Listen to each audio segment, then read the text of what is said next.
Assalamualaikum warahmatullahi wabarakatuh. Saya dari kelas Ilmu Reproduksi Ternak C, kelompok 8. Di sini saya dan teman-teman ingin menjelaskan mengenai mekanisme hormon reproduksi pada ternak ruminansia dan non-ruminansia, baik itu jantan maupun betina.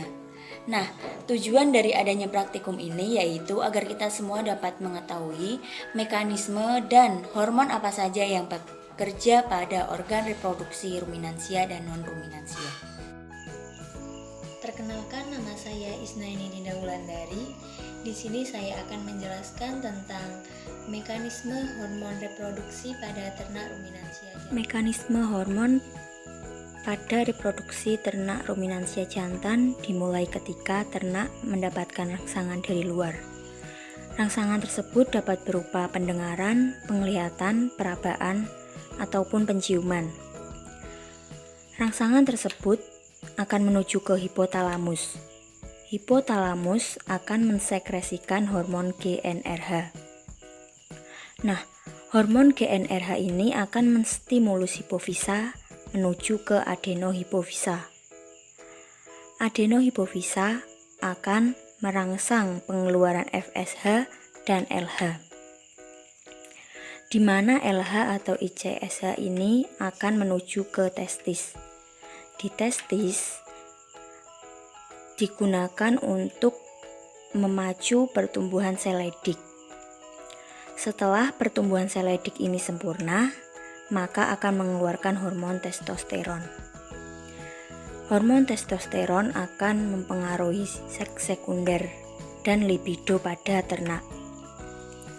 Selanjutnya, FSH akan memacu pertumbuhan sel Sertoli dan tubulus seminiferus, di mana sel Sertoli itu memiliki fungsi untuk memberikan nutrisi pada sperma, dan tubulus seminiferus digunakan untuk spermatogenesis.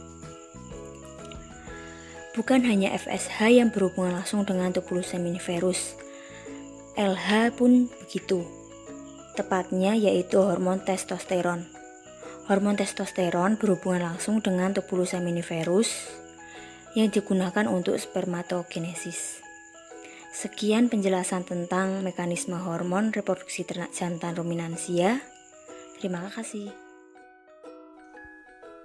Halo teman-teman, namaku Najla. Kali ini aku bakal jelasin tentang siklus reproduksi ternak ruminansia betina. Jadi secara umum, siklus reproduksi ternak ruminansia betina dibagi menjadi 3. 1 pubertas, 2 bunting, dan 3 partus.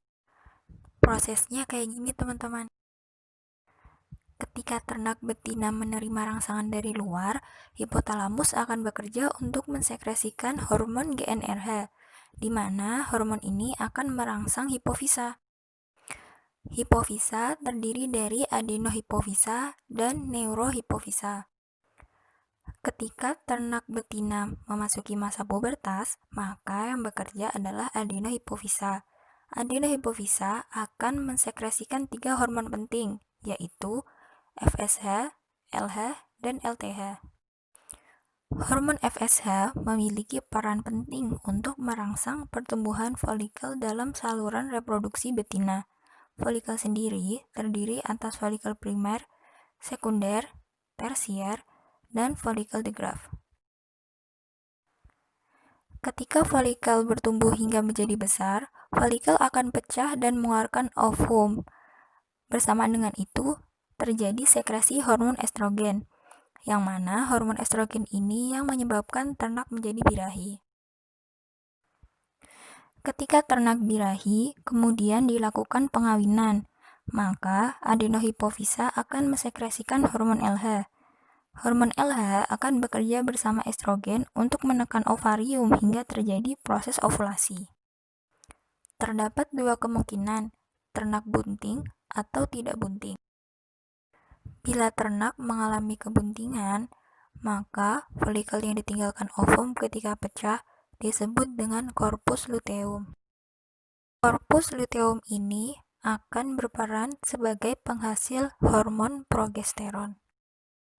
Hormon progesteron nantinya akan bertugas untuk melindungi organ-organ ketika ternak bunting dan menjaga kebuntingan.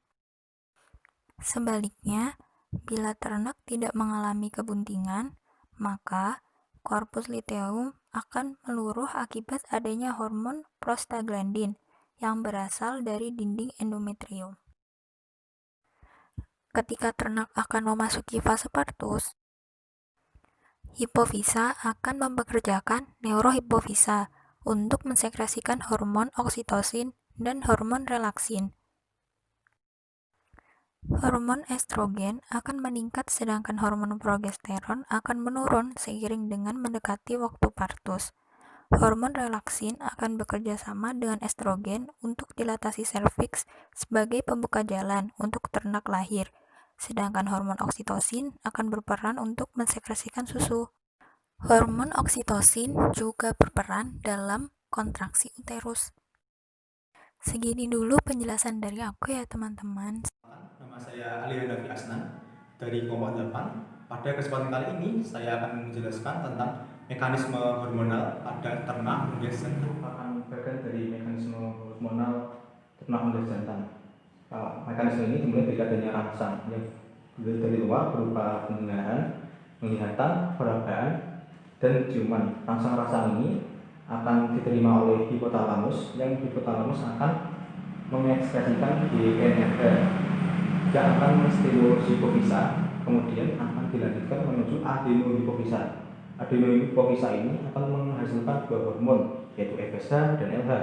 Pada FSH akan menghasilkan sel Sertoli yang berfungsi untuk memberi nutrisi pada sperma, dan tubulus seminiferus yang berfungsi sebagai tempat pembentukan sperma. Sedangkan pada LH akan menstimulasi sel Leydig untuk menghasilkan sel testosteron. Hasil dari sel Leydig yang berupa testosteron dan sel Sertoli ini yang berfungsi untuk memberi nutrisi pada sperma akan digunakan dalam proses spermatogenesis yang berlangsung di tubulus seminiferus. Assalamualaikum warahmatullahi wabarakatuh. Perkenalkan, nama saya Nafa Alfala dan saya dari kelompok 8 IRT kelas C. Dan pada kesempatan kali ini saya akan menjelaskan tentang siklus reproduksi ternak unggas betina, di mana siklus ini diawali dengan adanya rangsangan dari luar sehingga hipotalamus akan bekerja untuk mensekresikan GNRH, di mana GNRH ini akan merangsang hipofisa. Lalu hipofisa terdiri dari dua adenohipofisa dan neurohipofisa, di mana adenohipofisa itu menghasilkan akan mensekresikan tiga hormon penting, yaitu FSH, LH, dan LTH. Nah, lalu apa sih peran-peran dari hormon-hormon tersebut? Tiga hormon tersebut, yaitu diantaranya hormon FSH akan memiliki peran penting untuk merangsang pertumbuhan folikel dalam saluran reproduksi betina. Lalu folikel yang ada di mana? Yang ada di ovarium.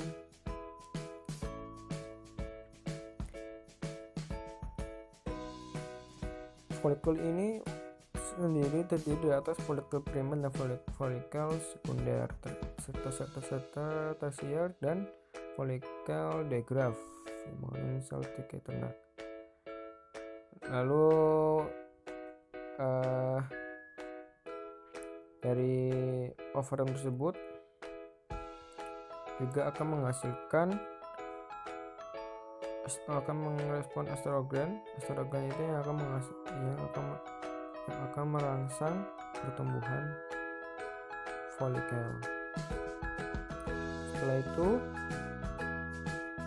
ada hormon LH atau luteinizing hormone.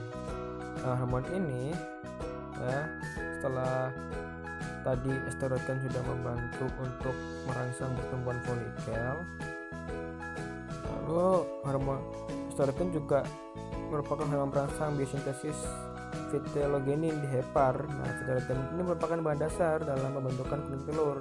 Vitellogenin yang disintetis di hepar dengan bantuan hormon estrogen disekresikan ke dalam aliran darah menuju gonad. Nah, disinilah peran hormon LH akan bekerja untuk merangsang untuk terjadinya ovulasi. Nah, setelah itu estrogen juga akan membantu perangsang biosintesis vitellogenin untuk menghasilkan kuning telur, yaitu sebagai bahan untuk membentuk telur. Lalu setelah itu akan mengakibatkan konsentrasi vitellogenin dalam darah akan meningkat sehingga terbentuklah kuning telur.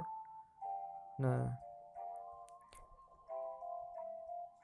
lalu apa sih yang mengaruhinya? Yang mengaruhinya itu adalah kemampuan metabolisme ternak itu sendiri. Nah, jadi bahan baku metabolisme juga sangat penting, dan komponen esensial pakan juga sangat penting ketika dalam pemberian pakan pada ternak. Nah, karena melalui proses-proses tersebut maka ada hasil energi yang harus optimal, atau energi yang akan digunakan untuk menghasilkan produktivitas telur.